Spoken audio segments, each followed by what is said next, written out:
आज मानवता की पुकार।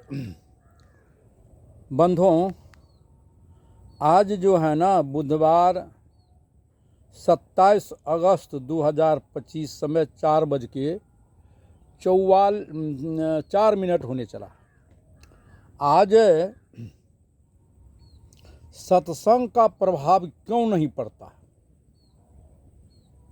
सबसे हम पहले समझे जो सत्संग का उद्देश्य क्या है। सत्संग का मुख्य उद्देश्य है जो हमारा जीवन को शांति मिले, मुक्ति मिले, जीवन का कल्याण हो। इसीलिए हम लोग चंदा चिट्ठा 2, 4, 5 जैसा होता है 10 लाख जमा करते हैं और बड़े बड़े दूर दूर से आचार्य, ऋषि, महर्षि को बुलाते। क्यों बुलाते हैं? तो सत्संग सद्ज्ञान का दीपक जलाते हैं।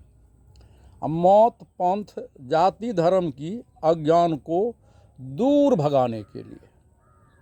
तो ये कैसे भागेगा? इसका सारांश है, इसलिए सूरज उदय हो जाता है ना, तो कोना कोना की अंधियाली दूर चली जाती है, यानी छुप जाती है। और सूरज उदय होते ही चारों ओर घोर अंधियाली छा जाती है। फिर अंधियाली कमरे में हम जाते हैं, ठोकरों लग जाता है, हाथों पर कट जाता है, वस्तुओं बर्बाद हो जाती है। और जब हम दीपक जला के जाते हैं तो अंधियाली किधर चली जाती है पता नहीं रहती, वो जाती नहीं है, छुप जाती है। तो बंधुओं, उस घर में तो हम लालटेन जलाते हैं, चिराग जलाते हैं, चिमनी जलाते हैं। अब मनुष्य के हृदय में लालटेन जलाएंगे, चिराग जलेगा, चिमनी जलेगा, बोल जलेगा, कहना होगा नहीं। तब क्या जलेगा? संतों का ज्ञान। कैसा ज्ञान? जहाँ न जाए रवि तहाँ जाए कवि। तो रवि का अर्थ सूर्य होता है, कवि का अर्थ ज्ञानी ज्ञान होता है। ऐसा ज्ञान का प्रकाश का प्रभाव पड़ जाता तो हमारा समाज में मौत, पंथ, जाति, धर्म का घोर अज्ञान की अंधियाली रहती। बंधुओं, दारू शराब की नशा तो एक व्यक्ति को पतन करता है। मौत, पंथ, जाति, धर्म, सांप्रदायिकता की नशा समाज और देश को आज पतन कर रहा है। तो ये गुरु लोग जो हैं, ऐसा सत्संग, क्योंकि सब कोई आए हैं एक देश से, आया कहीं देश से, उतरा एक ही घाट, हवा लगा भरम का हो गया बाराबार। सब कोई एक देश यानी स्वदेश चेतन पिता के निकट से आए हैं, माता के द्वारा आए हैं, और सभी मत पंथ में बट करके बिगड़ के दिशा विहीन चल रहा। इनका दिशा का जब तक सुधार नहीं होगा तो दशा का सुधार होगा। तो आज जो है ना सत्संग होता ही नहीं है। आज बड़े बड़े जो है ना वक्ता और ये गायक लोग, ये जो है ना अब यथार्थ रोचक भयानक को लगा करके, मोहित शब्द को गा करके ये एक प्रकार का चटपटी बना देता है। जैसे चटपटी बेचने वाला कितना स्वादिष्ट बना देता, अच्छा चीज़ लोगों को भोजन करने में रुचि नहीं आता। तो ये जो है ना झाल मुढ़ी बेचने वाले ये गबैया लोग इस सत्संग को खा गया, और वक्ता लोग तत्व की बात करता नहीं है। तत्वदर्शी का आज कोई वैल्यू नहीं है, पैसा बरसने लगता है। वो जो है ना गाने बजाने के लिए गबैया को पैसा, वक्ता को पैसा बरसने लगता है। लेकिन यही लोग जुल्म करता है। ईश्वर को जो नहीं मानता है ना, वो तो घोर नास्तिक और अपराधी भी है। ईश्वर को मान लिया, जाना नहीं, वो भी घोर नास्तिक अपराधी भी है। ईश्वर के स्वरूप में साक्षात घर में माता पिता है, और जो जन्म देता, भरण पोषण पालन करके सारा संपत्ति का अधिकार बना देता है।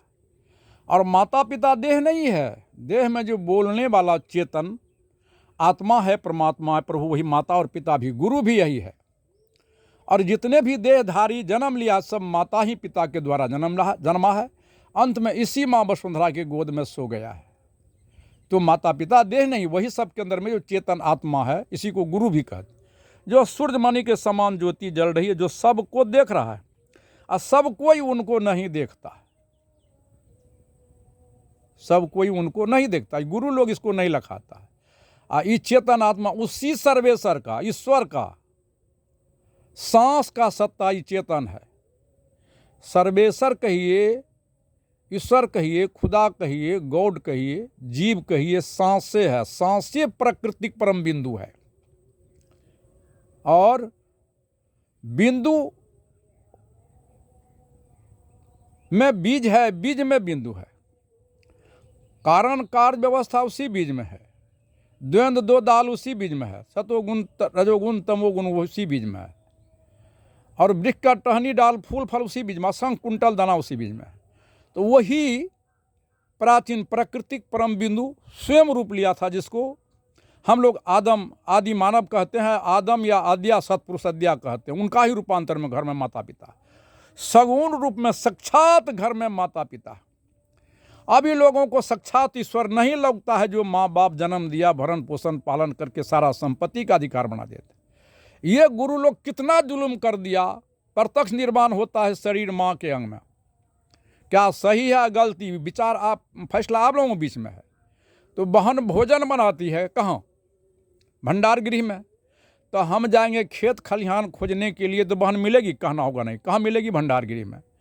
और जब बहन भोजन बना के भंडार गृह से चली गई खेत खलिहान काम करने के लिए, तो बहन भंडार गृह में मिलेगी खेत खलिहान में? तो कहना होगा खेत खलिहान में, तब भंडार गृह में नहीं मिलेगी। तो ईश्वर खुदा खुद शरीर का निर्माण कर रहा है माँ के अंग में, जहाँ जोर जोर से कोई ध्वनि आवाज़ नहीं होता। कुदरत को माँ के गर्भ में गुप्त कमरे में बालों बाल बनाने में भूल नहीं हुआ। अब माँ के गर्भ से ज्यों ही निकलता है तो जनमानस मनमानी काम करने लगता। कोई सीखा टिक रख लेता है, कोई सुन्नत खतना कर लेता है, कोई कृपान क्रोश लगा लेता। तो मैं पूछता हूँ भूतल के विद्वान बुजुर्गों को, ज्ञानी वैज्ञानिकों को, कि हम लोग का मानसिक सोच बिगड़ा हुआ कि सुधरा हुआ है? कि किसने बिगाड़ा? उस कुदरत से भूल हो गया था जो हम उनको सिखा टिक बना के सब लुड़ तरार हर टिक बनबे के लुड़ नहीं, खतना करे के कृपान लगबे के लुड़ नहीं। किसने बिगाड़ा? यही धर्म गुरु ने। जैन बुद्ध ईसा मूसा हजरत सब इंसान थे, सबके अंदर में वही आत्मा था, सबका शरीर इसी पदार्थ से बना था, समों का संबंध प्राकृतिक से सांस था। तो इस सांस कौन जात है? हिंदू है कि मुसलमान है कि सिख है कि ईसाई यहूदी नहीं कहिएगा, सांस का ही सत्ता ही चेतन आत्मा है। इसको हरा कहेंगे, नीला कहेंगे, श्वेत, नरम गरम, हिंदू मुसलमान क्या कहिएगा, समों का शरीर एक ही पदार्थ से बनता है। ये गुरु लोग कितना जुल्म किया नहीं बताया, जो माता पिता साक्षात ईश्वर के रूप में है।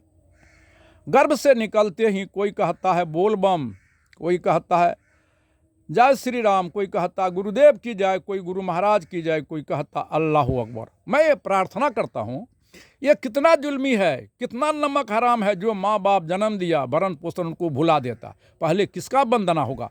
हमारा सुधार कहाँ से होगा? यहीं से सुधार, हम जहाँ से जन्म लिए हैं। पगडंडी उठा के वहीं से न चलेंगे, चलते चलते जहाँ 1000 मीटर होगा वहाँ 1 किलोमीटर होगा, और उधर से जब हम मुड़ेंगे तो वहाँ भी 1 किलोमीटर नहीं 0 माइल होगा। वहाँ से फिर पुनरावृत्ति एक एक पगडंडी का प्रक्रिया करते करते जिस गंतव्य जगह से मैं चला था वहाँ जा पहुँचेंगे तब 1 किलोमीटर होगा। 1 किलोमीटर इधर है ना, 1 किलोमीटर उधर, बीच वाला प्रक्रिया 1 किलोमीटर है। तो 0 शून्य बिंदु लिखा पढ़ा नहीं जाता है। माता पिता 0 माइल है, जब तक 0 का प्राथमिकता नहीं देंगे तब तक गिनती हमारा पूरा हो जाएगा। ये गुरु लोग कितना बड़ा जुल्म करता है, सत्संग करता है, निर्णय करे, कह देता पिता से माता 100 गुना, माता से 100 गुना ईश्वर, ईश्वर से 100 गुना गुरुदेव। आज तक उसको नहीं पूछा कि तुम कहाँ से पैदा लिया, गुरु यही चेतन आत्मा। तो ये गुरु लोग बता देता कि यही चेतन आत्मा गुरु है। जब शिक्षा नहीं था तब शिक्षा पुरानी हमारे पूर्वज प्राणी बात करते थे, आवश्यकता विकास की जननी है, यही चेतन आत्मा शिक्षा का रूप दिया। तो मैं जग गया, जगाने लगा, मैं बिचौलिया हूँ। सारे जुल्म का कारण आज बिचौलिया गुरु कर रहा है। इसको लोग समझ नहीं रहा सत्संग क्या है। तो सत्संग का सारांश ही है जो किसी विषय वस्तु पर सार असार सत असत का निर्णय करना, स्वयं का सुधार करना, सत्संग करना, निसद ज्ञान का दीपक जला करके मत पंथ अज्ञान को दूर भगाना। इसलिए आज सत्संग नहीं होता, इसलिए प्रभाव नहीं पड़ता है। ये गायक लोग, गबैया लोग रसमंजरी बना दिया है, और ये वक्ता लोग तरह तरह की शब्दों को झड़ी लगा देता है, लेकिन कैसे प्रभाव होगा? बारिश तो होती है, बाढ़ चली आती है, अगर मेर बना हुआ नहीं, को पानी नहीं टिकता, तो बारिश इसलिए प्रभाव नहीं पड़ता है। इन्हीं शब्दों में मैं जो कुछ विचार आप लोगों के बीच में रखा, क्या सही है क्या गलती है, यदि सही है तो आप मेरा मोबाइल नंबर है 9471057674, आप सूचित करेंगे। गलत है तो भी सुझाव भी देंगे। इन्हीं शब्दों के साथ तमाम श्रोतागणों को मैं नमन बंदगी करता हूँ। मेरा विषय है कि हमारा सुधार कैसे हो, हम सुधरें, हमारा बच्चा, हमारा परिवार, तब हमारा कल्याण होगा। इस सत्य से कुछ होने वाला नहीं है। इन्हीं शब्दों के साथ अपनी वाणी में विराम देता हूँ।